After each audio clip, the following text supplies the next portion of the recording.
threaten the rebel supply lines out of Windhelm. Exactly, and that's what he wanted to do to you. I suppose. But Ulfric will need to offer a lot more if he wants me to give up Markarth without a fight. The Dragonborn has spoken, Tullius. Markarth will be ours.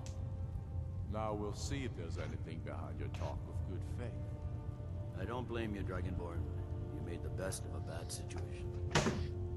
But I can see now that this is not a negotiation at all. Do I need to set everyone on fire? I know you, Ulfric. If I hand over Markarth, you'll be ready with a new demand. You'll never defeat the Empire, and you know it. But you're willing to sacrifice thousands for your own selfish ambition.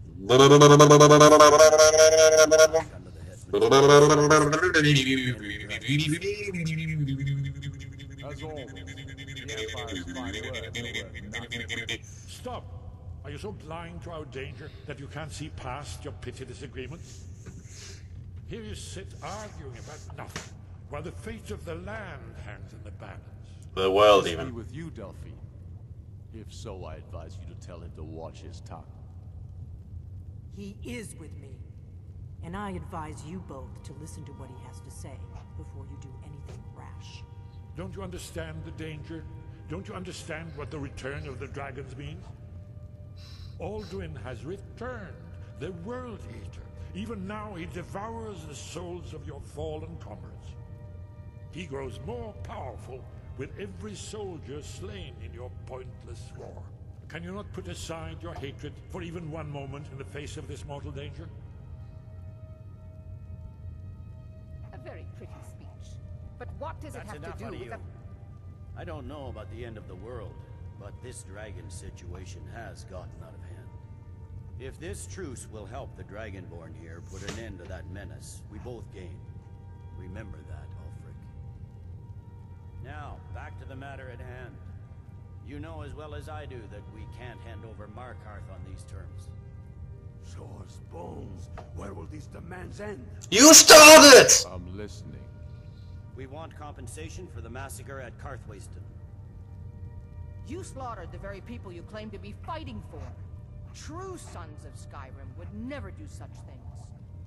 Damned Imperial lies. My men would never stoop to such methods, even in retaliation for your butchery at... All the blood spilled in this war is on your head. You've been even-handed so far. What do you say to our demand?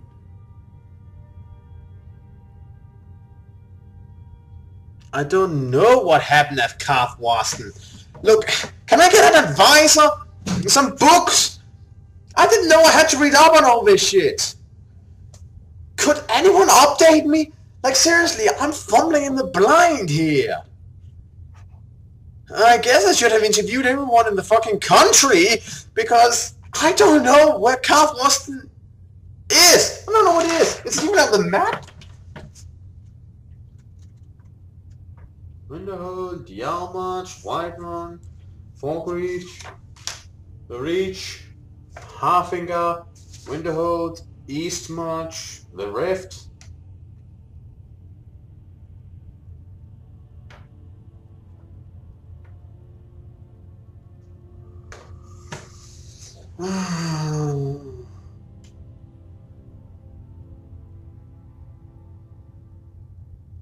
I don't know.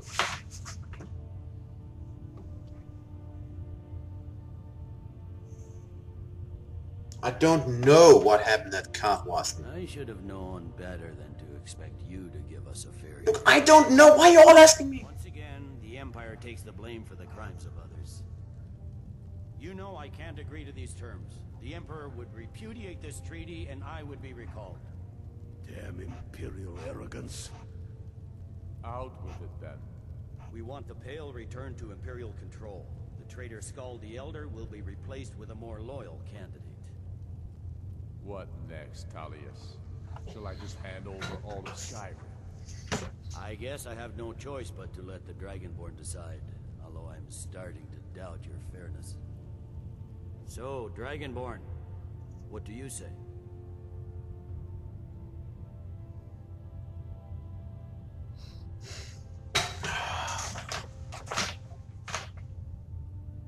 Well, I guess it would complete if you get Winterhold, so the Pale would be nice. And since you had to withdraw any claim from the whole massacre before, well, I guess that would be fair. Well, they put in control of the north, since he's guarding Markarth. I guess it means it'll be, instead of an east against west battle, it'll be a north against south. I knew I could count on you. I suppose that's the fairest deal we're likely to get. It seems we may have an agreement. Jarl Ulfric, General Tullius, these are the terms currently on the table.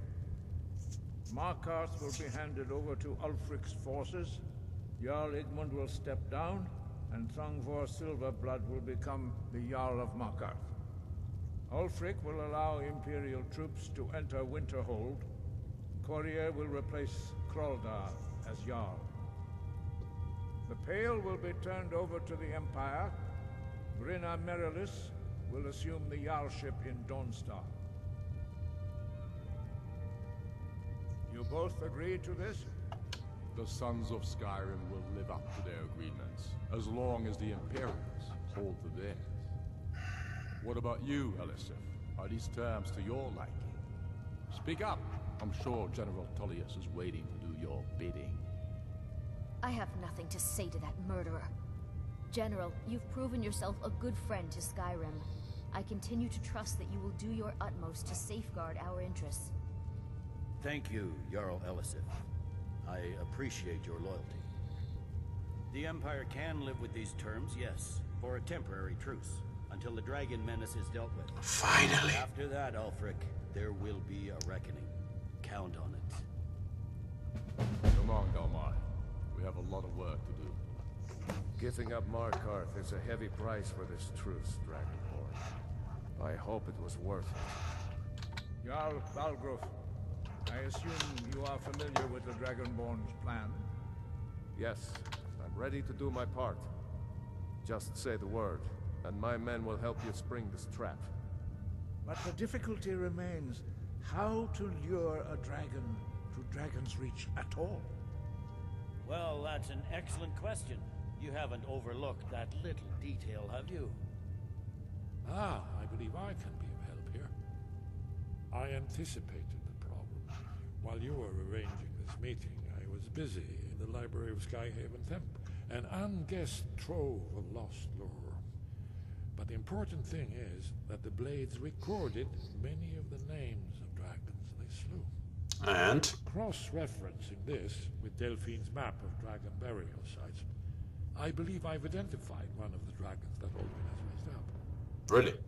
How does that help? Don't you see? The names of dragons are always 3 words of power, shouts. By calling the dragon with a voice, he will hear you wherever he might be. Why would he come? He's not compelled to, but dragons are prideful by nature and loath to refuse a challenge. Your voice in particular is likely to intrigue this dragon after your victory over Alduin. I think it's very likely that he will be unable to resist investigating your call. So what's his name? Indeed. I'm no master of the voice, like these worthy gentlemen, but it is written here in this scroll. Oda Ving, winged snow hunter, as I read it. And then they all get up in synchronicity. There's one more thing. We know about Kroganath. Oh yeah, him. Turns out to be a dragon. Nice guy. That's fine. We needed his help. Now we don't. And it's long past time for him to pay for his crimes. Excuse me? And he's not just any dragon. He was the right hand of Alduin. He committed atrocities so infamous they are still remembered thousands of years later. He needs to die. He deserves to die. And it falls to you to kill him. Well, until he's dead. Well, I'm sorry, but we would dishonor our oaths as blades if we continued to help you. excuse me? Look, about Make Pafunax. your choice, Dragonborn. You're either with us or against us. Why does he need to die? Here's the big picture. He helped Alduin enslave our ancestors. He may have betrayed Alduin in the end, but that makes him worse, not better. It doesn't? We can't afford to give Parthenax the opportunity to betray us in turn and return to his old master. He tried to set his old master on fire. Well, screw you then. You want us to betray an ally? You're talking about betraying people, but you're the one who wants to do the betraying. Jeez. I can't believe it.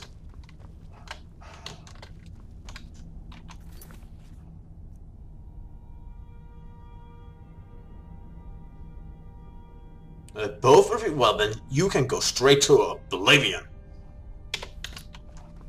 I'm not killing Parthenax. Well, I'll get that dragon trap next time. This has been Eric Cobram, it's been Let's Play Skyrim Blind. See you all around.